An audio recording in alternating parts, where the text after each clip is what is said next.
예, 오늘은 요나서 강의 네 번째 시간, 마지막 강의 설교입니다. 먼저 제 목소리가 이렇게 상태가 좋지 않은 점 양해 말씀드립니다. 어, 그 에어컨과 냉방 기구 때문에 목이 많이 잠겼고요. 또 비염 때문에 또 코맹맹이 소리가 좀 나기도 합니다. 좀 듣기 불편하시더라도 좀 양해 부탁드리겠습니다. 자, 오늘 본문은 요나서의 마지막 장이고요. 본문의 내용은 하나님과 요나의 대화가 주를 이루고 있고요. 그리고 마지막 10절과 11절이 이 내용의 결론 부분에 해당한다고 할 수 있습니다. 그리고 그 사이에 박농쿨을 둘러싼 사건이 하나 기록되어 있습니다. 자, 그러면 이 이야기가 어떻게 진행되는지 한번 살펴보도록 하겠습니다.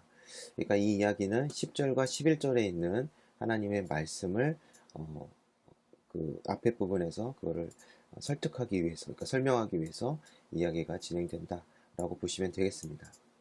먼저 1절을 보시겠습니다. 요나가 심히 싫어하고 노했다라고 말하고 있습니다. 그럼 왜 요나가 이렇게 화가 났을까요? 우리가 여러 번 살펴봤지만 요나는 니느웨가 회개하고 그리고 회개해서 그 재앙을 피하는 것이 싫었기 때문입니다. 그런데 우리가 2절을 자세히 살펴보니까 요나가 이렇게 될 줄을 미리 예상하고 있었다라는 것을 알 수 있습니다. 2절을 보니까 요나가 이렇게 얘기합니다. 여호와여, 내가 고국에 있을 때 이러하겠다고 말씀하지 아니하였나이까? 그러므로 내가 빨리 다시스로 도망하였습니다. 라고 말하고 있습니다.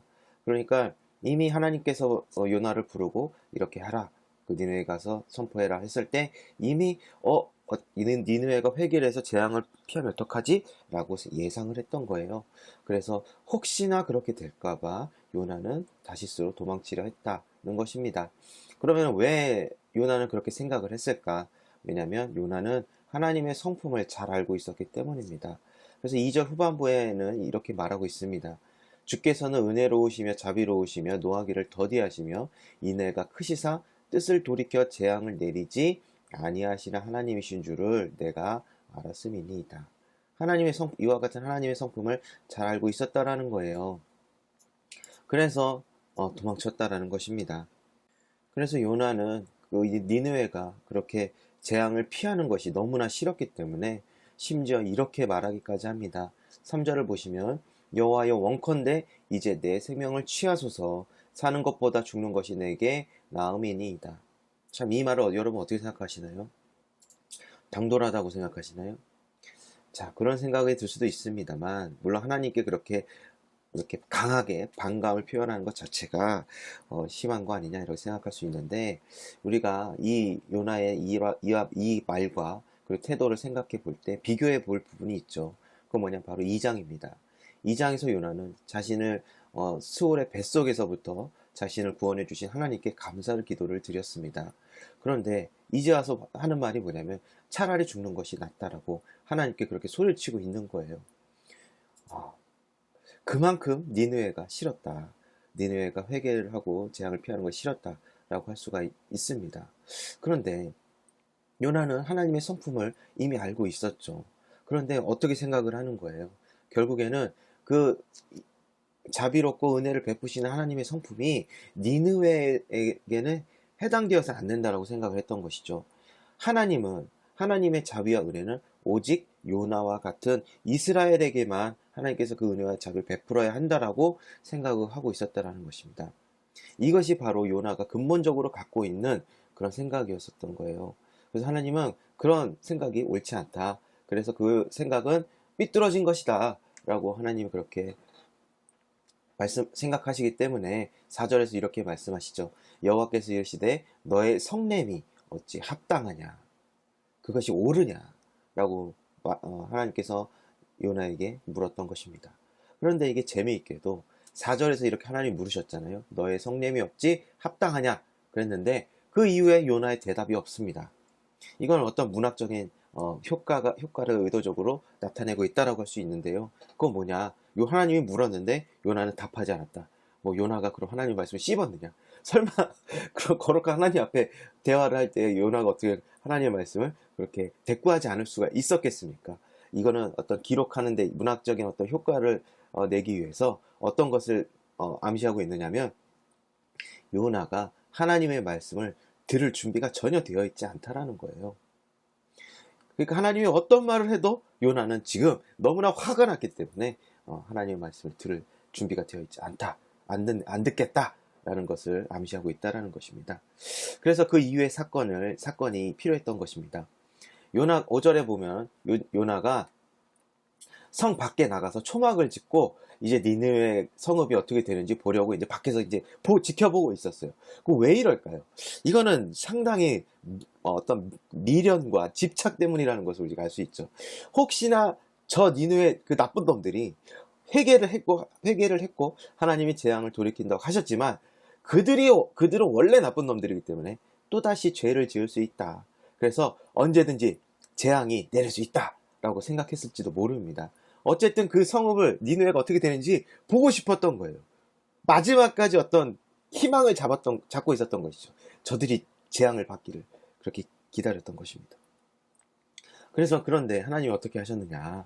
하나님이 박넝쿨을 준비하셨어요. 근데 여기서 이제 보시면 박넝쿨도 준비하시고 벌레도 준비하시고 뜨거운 동풍을 준비하셨어요. 그리고 앞에서 우리가 1장에서 봤지만 하나님은 또 앞에서 큰 물고기를 준비하시기도 하셨죠.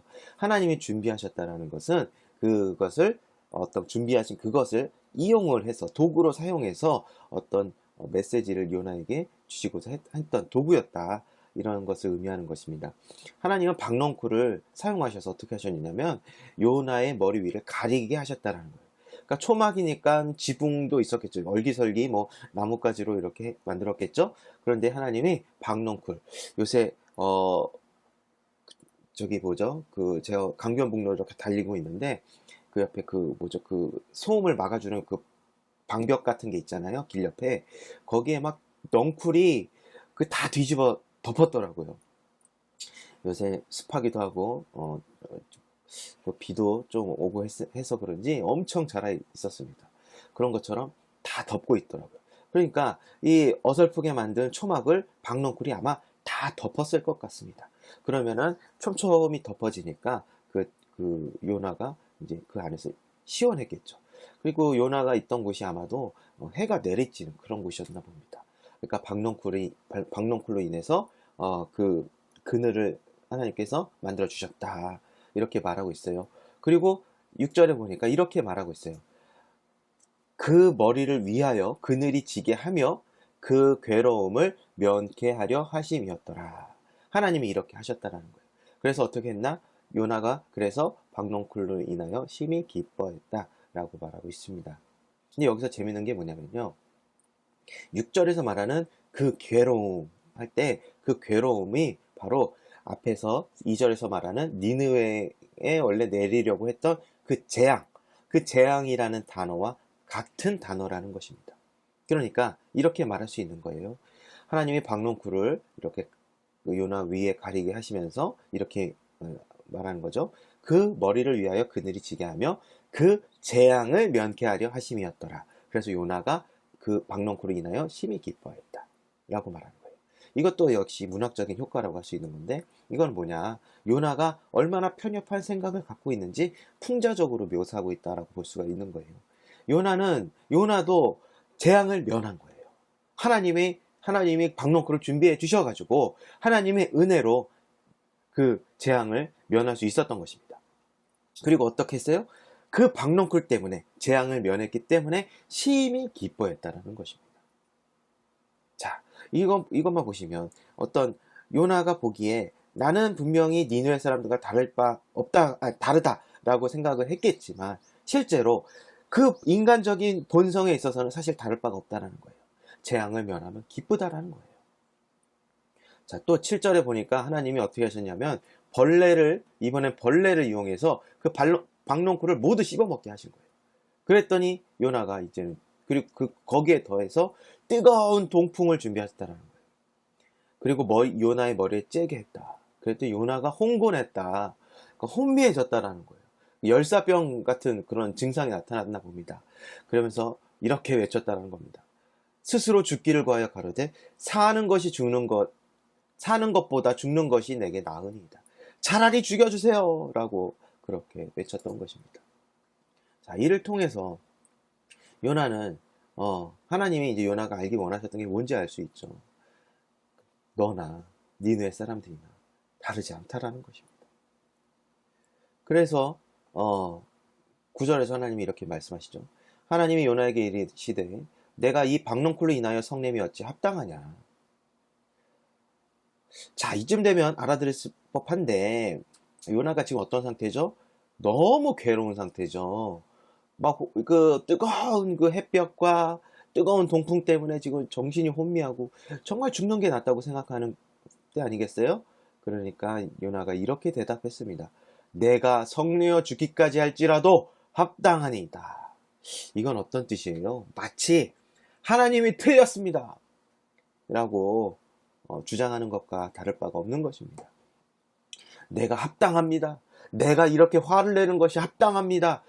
그 말은 즉슨 하나님이 틀렸습니다 라고 따지는 것과 같죠. 자, 요나가 끝까지 못 알아듣는 것 같습니다.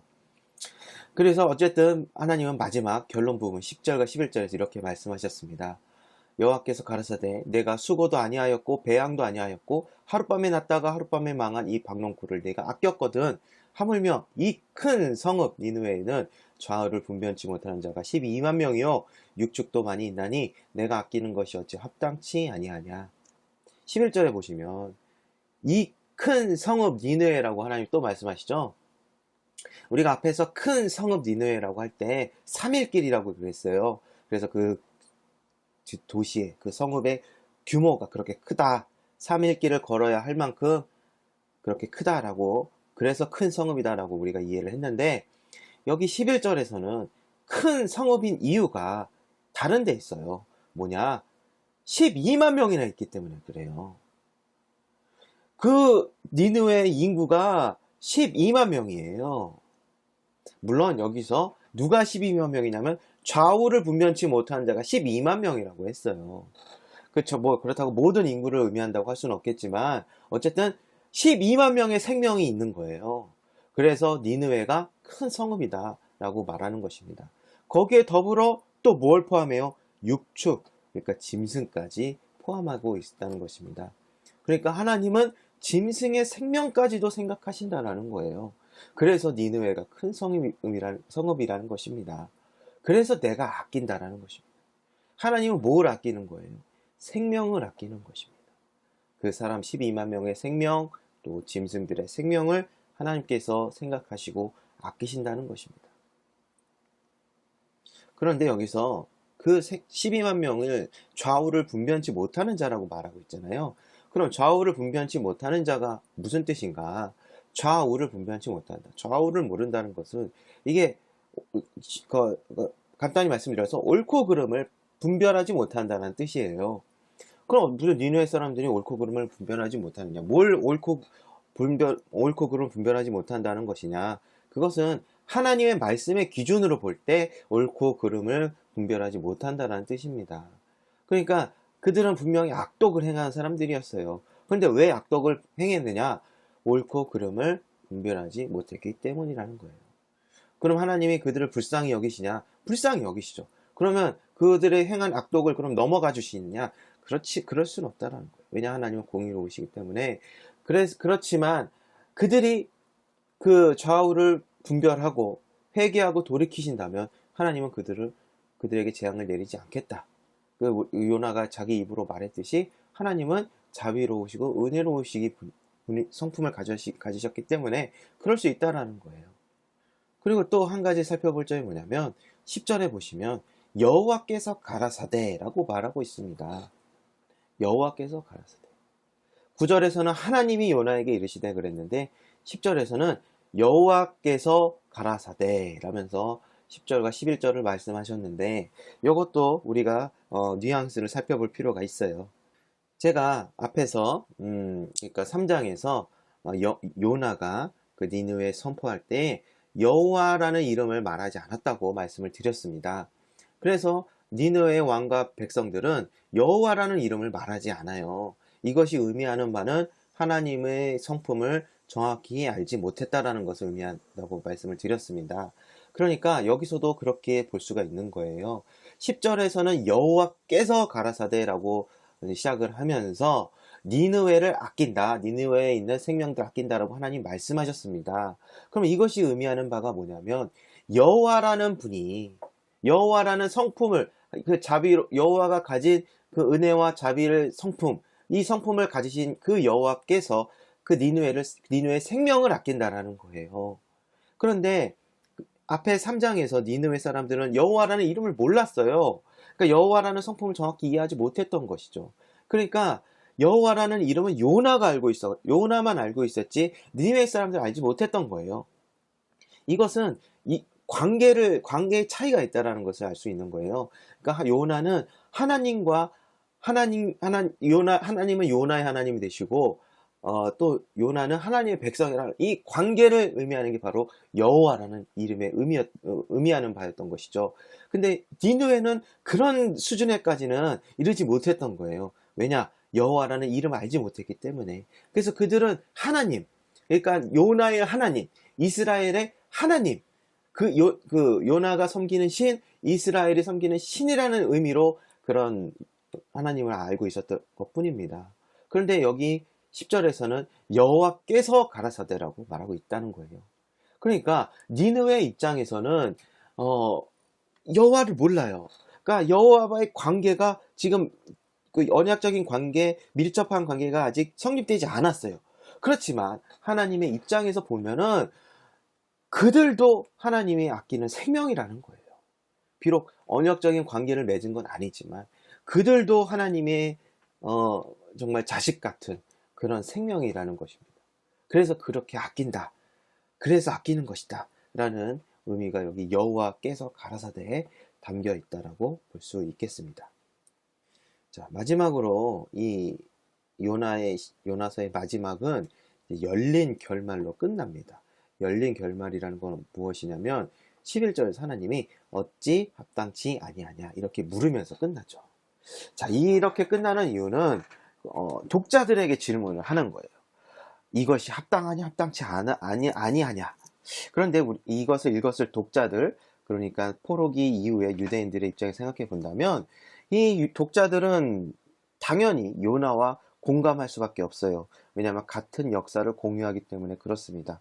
그러니까 그들에게 있어서 니느웨는 원수의 나라였던 것이죠. 그 과거에 멸망을 했지만 그들은 원수였던 거예요. 그렇기 때문에 요나와 독자들이 지금 일치화되어 있다. 공감되고 있다라는 거예요. 그러니까 그들에게 묻는 거예요. 너희들은 요나와 같지 않느냐? 요나의 지금 속마음을 너희들이 다 알지 않았느냐는 거예요. 하나님의 은혜와 자비를 상당히 자기중심적으로 생각하면서 편협하게 생각하고 있지 않았느냐라는 거예요. 그러면 너희들은 어떻게 할 것이냐? 라고 그렇게 묻고 있다라고 할 수 있겠습니다. 하지만 사실 이 요나와 지금 우리도 얼마든지 공감할 수 있는 부분이 있죠. 왜냐하면 요나의 그런 요나뿐만 아니라 우리 모두가 어떤 인간적인 기본적인 성질이 비슷하기 때문에 그렇습니다. 본질이 다르지가 않아요. 그럼 우리의 그 요나에 갖고 있는 본질, 우리의 본질이 뭐냐? 바로 남들과 비교하고 질투하는 속성이 있다라는 거예요. 우리는 정말 우리 사람들이 사회를 이루고 살고 있기 때문에 어쩔 수 없이 자연스럽게 남들과 비교하기 마련인데, 그런데 좋은 긍정적인 면에서는 어떤 다른 사람들에게 비교하고 부러워하는 것이 자기 발전을 위한 동기가 되고 원동력이 되기도 합니다만, 많은 경우에 있어서 그것이 어떤 질투라는 어떤 부정적인 감정이나 시기 질투 이런 걸로 이제 되면서 상대방을 미워하거나 깎아내리고 이런 공격하고 이런 일도 많이 생기는 것이죠. 사촌이 땅을 사면 배가 아프다라는 속담이 있잖아요. 왜 사촌이 사면, 근데 현대에서 여의도 삼성역 땅을 샀다.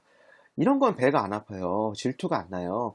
그러니까 우리는 어떤 진짜 큰 부자, 재벌 이런 사람들을 질투하거나 시기하지 않습니다. 우리는 내 사촌과 같은 사람, 그러니까 나와 비슷한 수준의 사람을 질투를 해요.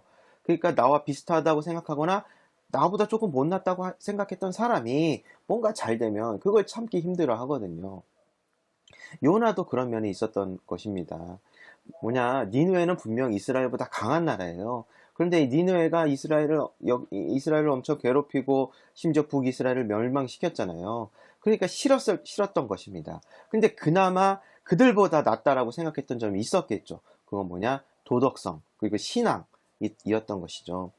그들은 워낙 폭력적이고 잔인한 사람들이었기 때문에 이스라엘은 적어도 도덕적인 면에서 니느웨보다 낫다고 생각했을 것입니다. 그리고 또한 그들이 섬기는 여호와 하나님이 신중의 신이다라고 믿었기 때문에 우리가 적어도 이런 면에서는 니느웨보다 낫다라고 생각할 수 있었던 거예요. 그런데 우리가 섬기는 우리 자존심의 핵심인 여호와 하나님이 우리 원수의 나라 니느웨에 자비를 베푼다는 거예요. 그러니까 속이 뒤집히지 않을 수 있겠습니까? 제가 요나라고 생각을 해도 정말 요나의 행동을 좀 이해할 수 있을 것 같습니다. 왜냐? 우린 모두 다 그래요. 내가 미워하는 사람이 잘 되고 나랑 비슷한 사람이 잘 되고 그러면 참 그게 참기 힘든 것입니다. 물론 나는 그렇지 않아 라고 생각하는 분들도 있겠지만 사실 뭐랄까요? 그거는 어떤 자기 좀 성숙한 태도라고 할 수 있겠죠. 그러니까 원래 기본적인 본성은 질투하고 시기하고 이런 것인데 어떤 자기 성숙한 어떤 과정을 거쳐서 그렇게 생각할 수 있겠다라는 생각이 듭니다. 그렇지만 이 이야기가 단지 요나의 그런 바람직하지 못한 태도를 지적하는데 그 주제가 있는 것은 아닙니다. 사실 그렇게 생각한다면 이 요나서를 받아들이기가 어려울 거예요. 왜냐, 우리와 요나가 그런 비슷한 면이 있다는 것을 우리가 인정한다고 해도, 그리고 그렇게 하면 안 되겠구나 이렇게 생각을 한다고 해도 사실 우리의 본성을 성질을 그렇게 바꾸는 게 쉽지가 않잖아요. 시기 질투하는 마음을 어떻게 다스리기가 사실 쉽지가 않잖아요. 그래서 그냥 사실 만약에 이것이 우리의 어떤 편협한 생각, 자기중심적인 그런 생각, 이런 것을 지적하는 데에만 있다면 이 요나서의 말씀은 그다지 큰 영향력이 있지 않다라고 생각할 수 있습니다. 이 요나서의 주제는요, 바로 하나님의 은혜와 자비에 있어요. 뭐냐, 니느웨와 같이 악덕을 행한 사람들에게도 회개할 기회를 주시는 분이 하나님이시다. 이거를 말하고 있는 거예요. 그리고 사실 이제 살펴보면 우리가 알 수 있는 점이 뭐냐면 요나에게도 그와 같은 어쩌면 니느웨보다 더 많은 기회를 돌이킬 수 있는 많은 기회를 하나님께서 요나에게 주셨다라는 거예요. 물고기 주셨죠. 또 그 박넝쿨로 또 깨닫게 하셨죠. 얼마나 친절하게 이렇게 하나님께서 설명하셨어요. 그리고 요나가 막 화를 냈잖아요. 하나님한테 화내고 하나님 틀렸습니다 막 이렇게 외치고 내가 죽는 것이 낫겠어요 막 이러면서 막 엄청나게 반항을 막 사춘기 아이들처럼 막 반항하듯이 그렇게 반항을 해도 하나님께서 이놈 시키 하면서 막 그렇게 재앙을 내리겠다 막 이러지 않으시고 다 받아주시고 오히려 설득하셨잖아요. 그러니까 사실은 마지막에 11절에 니느웨는 좌우를 분변치 못하는 자가 12만 명이다. 그러니까 이것은 이제 그 니느웨 사람들을 의미하잖아요. 근데 이 좌우를 분변치 못하는 자 중에 요나도 포함된다라고 할 수가 있는 거예요. 그래서 이 요나서의 주제는 하나님의 자비에 있다라고 말씀드릴 수 있겠습니다. 그렇기 때문에 이 두 가지를 우리가 정리를 해보면, 그러니까 첫째로 우리도 요나와 같이 자기중심적인 속성을 똑같이 갖고 있다. 그래서 어떤 내가 미워하는 사람에게 하나님께서 은혜를 베푸시거나 그들이 복을 받고 잘 되는 것에 대해서 시기 질투가 나고 화가 나는 그런 본성을 우리 모두 갖고 있다. 이게 첫 번째고요. 우리가 그런 사람이라는 것을 알아야 된다는 것이고요. 그 두 번째로 하나님은 그럼에도 불구하고 그런 자들에게 회개할 기회를 주시고 또한 회개하면은 재앙을 피하게 하는 또 복을 주시는 그런 분이시다. 라는 것을 우리가 이 두 가지를 기억해야 할 것인데요.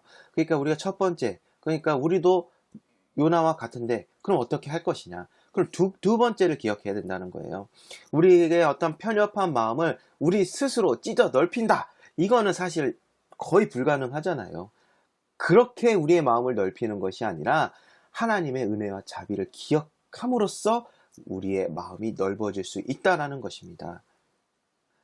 은혜를 깨닫고 나도 저들과 다르지 않다라는 것을 우리가 절실히 깨달을 때 마음의 폭이 조금 더 넓어질 수 있는 것이죠. 그러니까 우리 자신도 좌우를 분별치 못하는 중에 하나다, 이것을 깨달을 때 마음이 조금 더 넓어지는 것이고, 그렇기에 또한 우리가 하나님의 자비에 또 하나님의 자비를 의지할 수 있는 거예요. 이런 과정이 있을 때 우리가 하나님의 성품을 조금이라도 더 이해하고 마음이 조금 더 넓어질 수 있다고 생각을 합니다. 자, 이제 요나서는 이렇게 마치고요. 요즘 코로나가 정말 유행해서 심각한데 우리 성도 여러분들 모두 코로나 조심하시고, 또 정작 장마가 시작됐다고 했는데 비도 안 오고 습해서 너무나 힘들죠. 자, 건강관리 잘 하시고 다시 건강한 모습으로 우리 대면으로 다시 만날 때를 기다리겠습니다. 모두 건강하세요.